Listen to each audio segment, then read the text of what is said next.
Dear students, we will be covering in this module the demographic transition, how it moved from various stages in developing country like India and what is its way ahead. If this trend continues, where we are heading in the demographic aspects and also with respect to various developmental parameters. In this context, the outline of this presentation, let us focus on the demographic scenario in the areas of various population parameters when we talk about developing countries, developed countries and in various regions of the world, and also the various parameters, especially the population size and growth, the births and death rates, the sex ratio, the urbanization process, the literacy levels and various socio-economic indicators, how over a period of time they showed its presence and the extent of change that has been noticed, which have come up through the successful completion of demographic transition in some countries and the other stages in which the other countries are experiencing in demographic phenomena. In this sense, as we have seen that most of the countries prior to industrialization and urbanization in 2 to 3 decades back, and also when we talk about the world scenario, the 18th to 19th centuries, it is very clear that most of the countries were at the first stage of demographic transition, where the major characteristics are high fertility and high mortality. And in that process, the first stage was experiencing low population growth. However, given the change that happened due to industrialization, urbanization, modernization, the individualization started coming up in a big way, and the family transition, the participation of women, especially in outdoor jobs, and also women's status when it has improved, it all have shown a significant impact on the various demographic characteristics, which ultimately led to the changes in the population characteristics. So, if we look at most of the developed countries in terms of these population characteristics, it is very interesting seeing that these countries like Belgium, France, Japan, Netherlands, Switzerland, Greece, Italy, Spain, Australia, New Zealand, Canada, most of these are developed countries, and the major characteristics in demography is that they have experienced very, very low population growth, and also population size is almost stabilized, and their births and death rates are very low. For instance, the crude birth rate in those countries of developed societies are characteristic of having between say 10 to 12 is the general norm per 1000 population. Similarly, in the case of mortality, the number of deaths per 1000 population, which is a crude death rate, is also supposed to be around 7 to 10. So, in that way, the difference between births and deaths became marginal, and that is why these societies started having a stabilized population. In fact, over a period of time, they also started having a very low population or even negative population growth, and these characteristics have reflected on experiencing population aging. Similarly, the other countries like United States, Denmark, Norway, Sweden, United Kingdom, Japan, South Korea, Taiwan, if you look at, they also to a great extent have succeeded in stabilizing their population, and which is clearly reflected in births and deaths as they are very low, and thereby they experienced a low population growth. In contrast, if we look at these demographic data of various developing countries, the trend is in opposite direction. These countries in developing societies, like for example, Liberia, Uganda, Angola, Afghanistan, Pakistan, Indonesia, Thailand. These characteristics of these countries are that the growth rate is very high, mainly because the births are also at a higher level, ranging from say 25 to around 45, and in contrast the deaths are at slightly lower, where these countries are experiencing around 10 to 20, and this way the difference between births and deaths are larger in proportion, and this leads to very high population growth. In that sense, the developing countries are still not able to stabilize their population growth, and they continue to experience high population growth, which is leading to high population problem in those societies. Similarly, when we talk about infant mortality, maternal mortality, total fertility rate, in the characteristics of fertility and mortality also, we can see a contrasting picture. For instance, those developed countries like Belgium, France, Germany, Netherlands, Switzerland, Greece, Italy, Spain, Australia, New Zealand, Canada, they are all having infant mortality in single digit.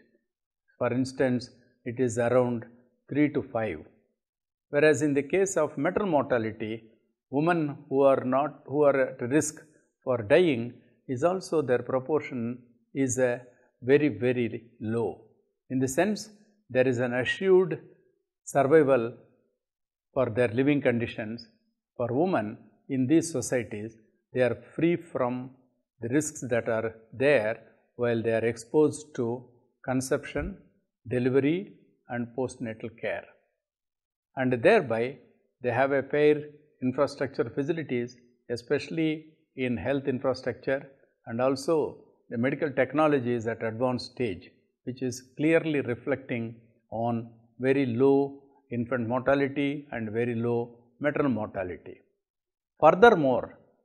given the mortality at a very low level, and further is also seen in the case of fertility. For instance, when we talk about the total fertility rate, which is also at very low level in these countries, which is to the extent of only between 1 and 2, which is very low. Similar is the case in other developed countries like United States, Denmark, Norway, Sweden, United Kingdom and other major developed societies. So, what it clearly indicates is that the fertility and mortality response to development in these societies are clearly reflected. As long as a country is experiencing development, it has an impact on the reductions in the fertility and mortality parameters. Whereas in those developing countries, given the inadequacy in their attaining the development, that also has an impact on high population parameters, and the rates are at a very high level. What about the other characteristics, like in the case of childhood population, which is usually below 15 years, and the elderly population, which is at international level for 65 and plus age group, and also the women who are adopting contraceptives, and also the life expectancy with respect to males and females in these societies. It is a very contrasting that these developed countries like Belgium, France, Germany, Netherlands, Switzerland, most of the European countries and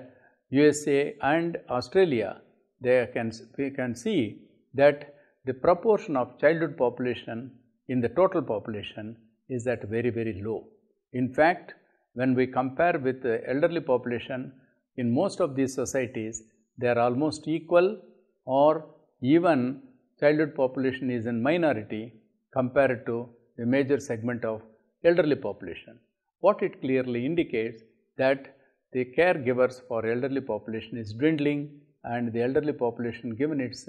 increasing at higher levels, these societies can be labeled as aging societies. Similar is the case with respect to the achievement in family planning program.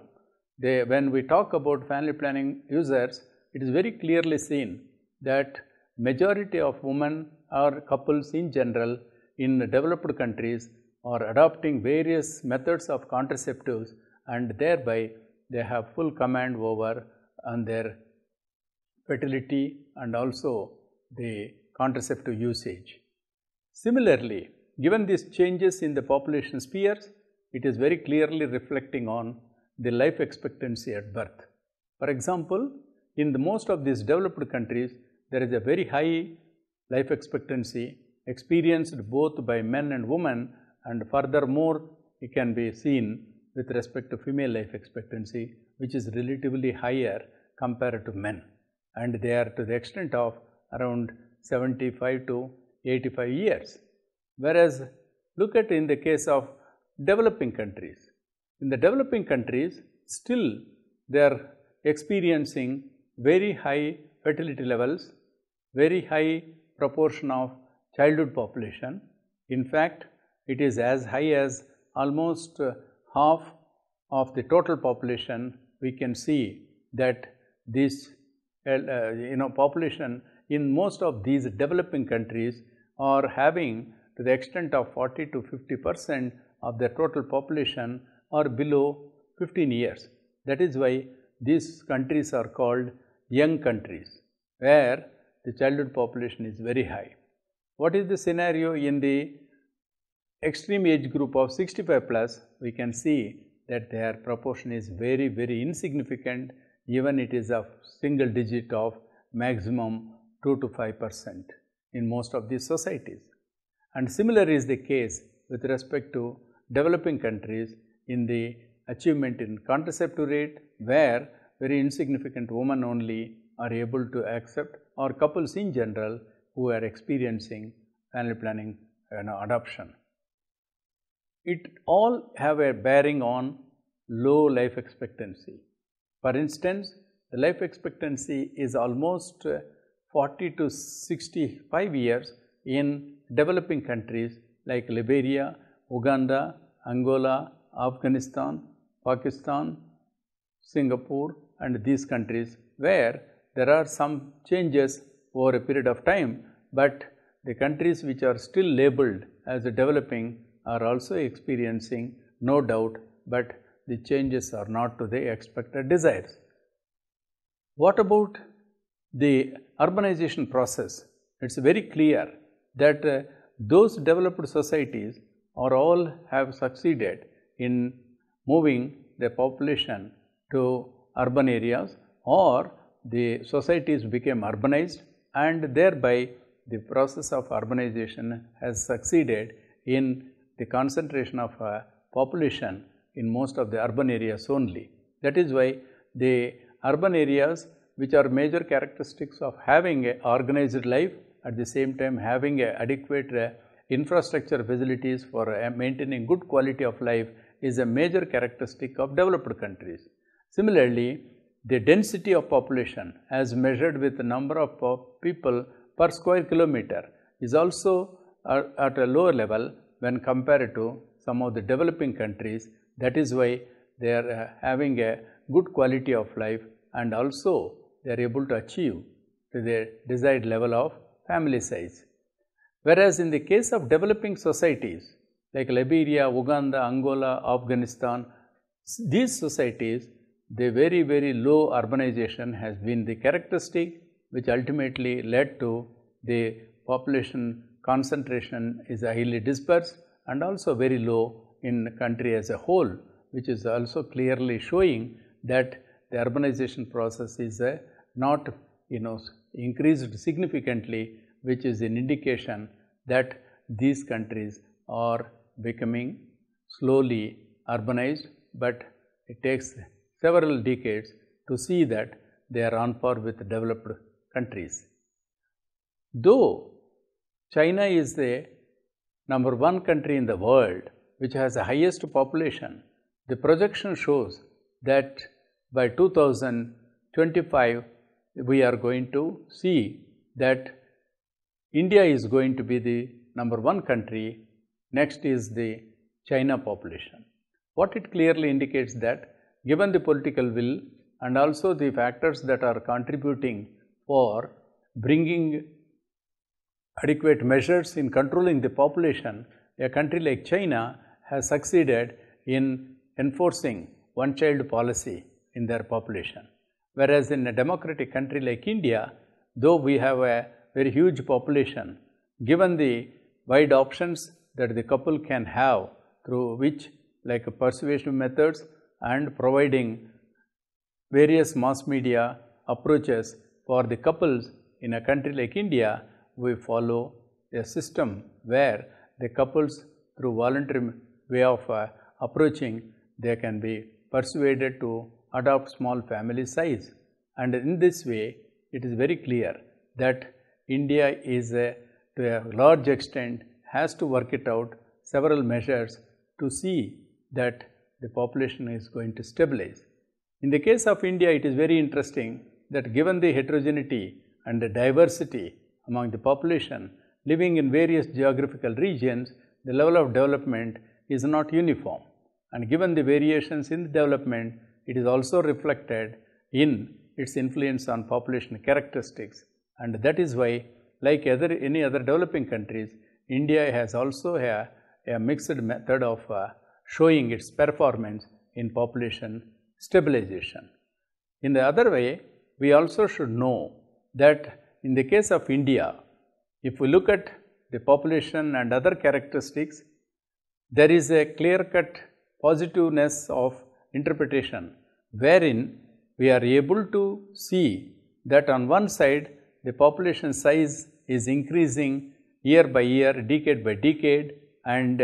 when we see from independence of 1951 census till latest census of 2011, it is very interesting that our population, no doubt, is significantly increasing. But when we look at the decadal growth, the growth rate started showing it's a declining trend, especially from 1991. What it clearly indicates that though the population is a huge problem or huge issue of stabilizing it in an efforted way, but it is to certain extent we need to understand that there is a large variations in the concentration of population across various states and also within states, across regions or districts within the state. In that case, we have clear-cut idea that in the case of country like India, though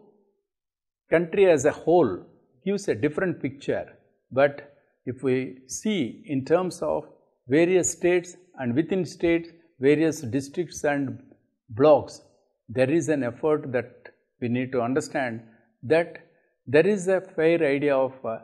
stabilizing their population in major states, and in fact, more states are heading towards replacement level of their fertility, their life expectancy is increasing steadily, the health infrastructure has proved that they can be achieved significantly, and in that way, it is shown that there is a positiveness, there is an impact of development on the changes in the demographic front. For instance, if you look at the life expectancy, while in 1951, the life expectancy was only 37 years,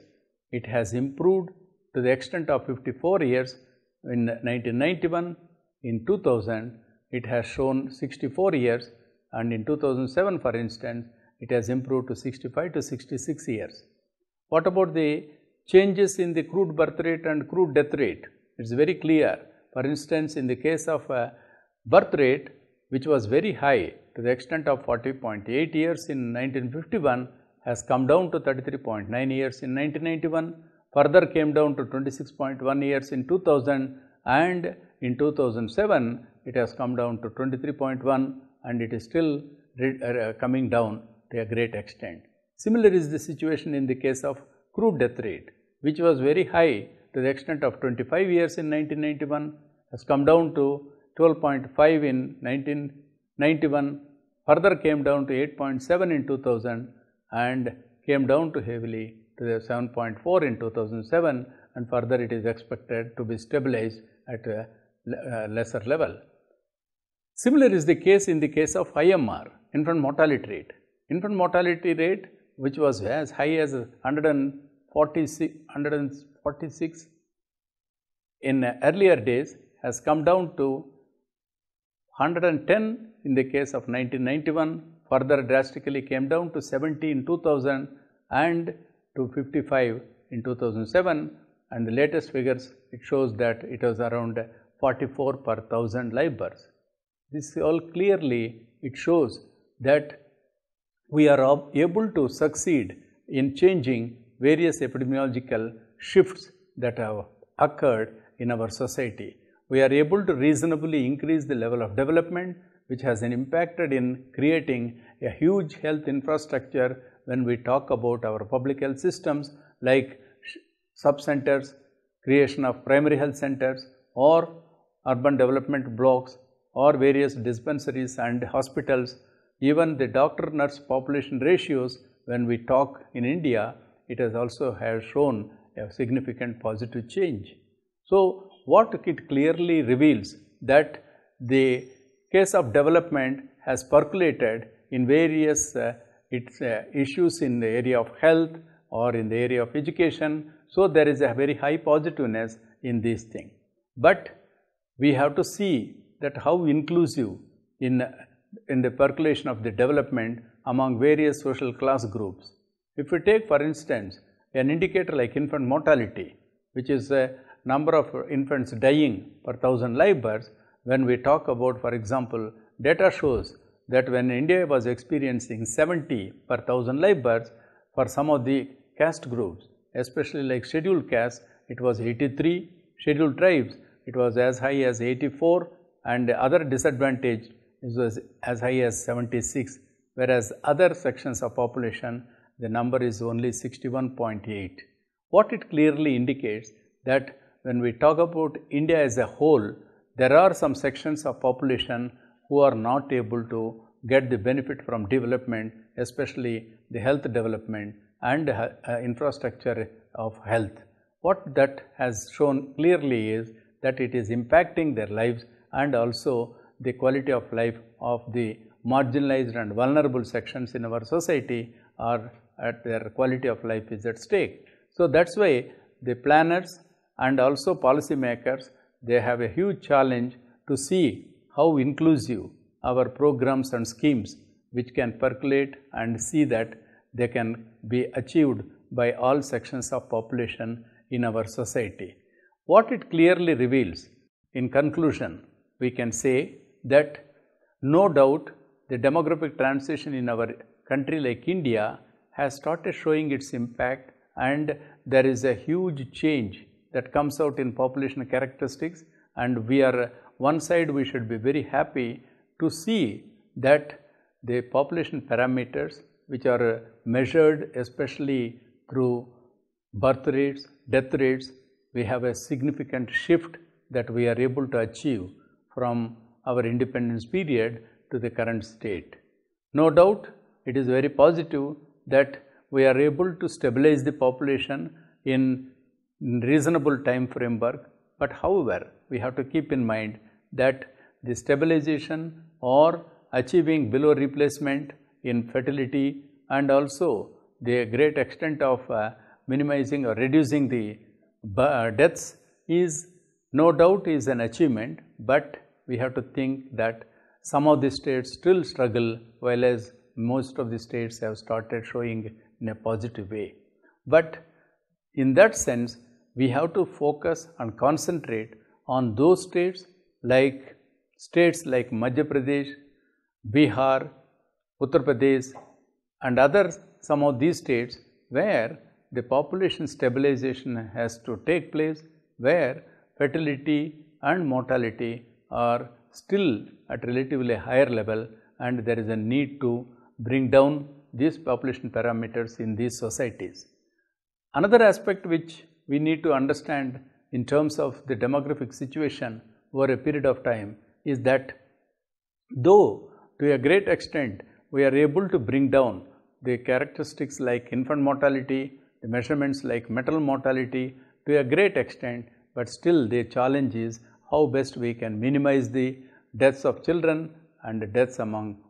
mothers during reproductive period. This is the huge challenge, and that is why we need to focus the efforts, and our programs and schemes should be geared up so as to see that we, to a great extent, we can achieve. That's why one of the important challenges is, given the heterogeneity in our country, given the huge differences, and also given the diversity of population spread across different regions, different class groups, the challenge is how best the population parameters can be stabilized and brought down in those states or those regions where the population characteristics are at high level, and also reflecting on that the health infrastructure in these societies have to be improved to a great extent, and also we have to focus on the preventive aspects besides curative, so that the good quality of care and good access to healthcare facilities for the people can be provided in these areas, so that the population in those regions also experience good quality of care and also health access for them. In this way, the development